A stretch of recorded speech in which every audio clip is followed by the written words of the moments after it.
ഈ ഒരു ഗവൺമെന്റിന്റെ ഫെയിലിയറിന്റെ ഭരണപരാജയത്തിന്റെ ഒരു ബെസ്റ്റ് ഡോക്യുമെന്റ് ആണ് ഈ ബഡ്ജറ്റ്. കാരണം എന്താ വെച്ചാൽ കഴിഞ്ഞ ബഡ്ജറ്റ് നമുക്ക് ഓർമ്മ ഉണ്ടല്ലോ, അതിലും കുറെ പ്രഖ്യാപനങ്ങൾ ഉണ്ടായിരുന്നു, കയ്യടി ഉണ്ടായിരുന്നു, ഒക്കെ ഉണ്ടായിരുന്നു. ആ പറഞ്ഞ പ്രഖ്യാപനങ്ങൾ മുഴുവൻ അതിന്റെ ഏറ്റവും കുറഞ്ഞ പെർസെൻറ്റേജ് ചെലവഴിച്ചിട്ടുള്ളൂ എന്നാണ് പ്രതിപക്ഷ നേതാവ് ഇന്നിപ്പോൾ ഇവിടെ എസ്റ്റാബ്ലിഷ് ചെയ്തത്.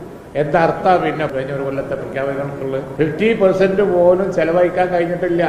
സെൻസിറ്റീവ് ആയിട്ടുള്ള വിഷയങ്ങളിൽ പോലും പണമില്ലാത്തതുകൊണ്ട് കഴിഞ്ഞ ഒരു വർഷം വെച്ച പ്ലാനിന്റെ പകുതി പോലും ചെലവഴിച്ചിട്ടില്ല.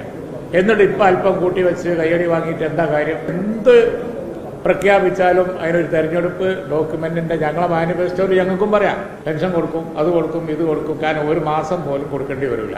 5 വർഷം ആനുകൂല്യങ്ങൾ പലതും പണ്ട് പ്രഖ്യാപിച്ചത് കൊടുക്കാതെ അവസാനം വന്ന് ഇപ്പോ അല്പം കൂട്ടി അതിനെന്തർത്ഥമുള്ളത്?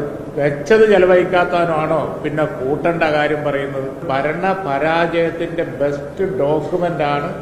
അതായത് ഞങ്ങളെ കൊണ്ട് ഇത്രേ കഴിഞ്ഞിട്ടുള്ളൂ, ഞങ്ങൾ ഇനി പറയാൻ പോകുന്നതിന് ഒരു പ്രസക്തിയില്ല, ഞങ്ങൾക്കൊരു മാസം അത് ഞങ്ങളെ കൊണ്ടൊന്നും കഴിയില്ല എന്ന് പറയുന്നതിന് തുല്യമാണ് ഈ ബഡ്ജറ്റ്.